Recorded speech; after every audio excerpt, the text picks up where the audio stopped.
Ne dites plus musée royal de l'armée, mais bien War Heritage Institute. Le musée du cinquantenaire fait peau neuve. Le but, regrouper les compétences. On avait de différentes organisations qui s'occupaient de plus ou moins les mêmes choses. Et allez, on a décidé de les regrouper pour faire des synergies, pour trouver des synergies.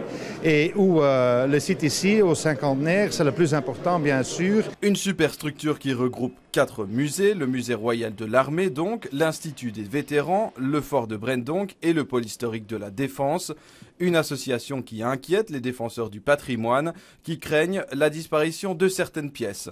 Pour la direction, c'est clair, le centre névralgique reste au cinquantenaire. Les collections restent fédérales. Elles restent présentées de manière centrale au Musée royal de l'armée et d'histoire militaire et elles continueront à être présentées dans les différents sites du réseau, comme elles le sont d'ailleurs déjà actuellement. On ne va rien révolutionner à cet égard. Mais ça veut dire aussi qu'il peut très bien se faire qu'aujourd'hui une pièce soit ici et demain ailleurs. Un musée du cinquantenaire central donc, et qui sera bientôt rénové. 15 millions d'euros sont prévus, notamment pour la mise à neuf de la Grande Verrière et l'installation d'une nouvelle exposition à l'horizon 2019.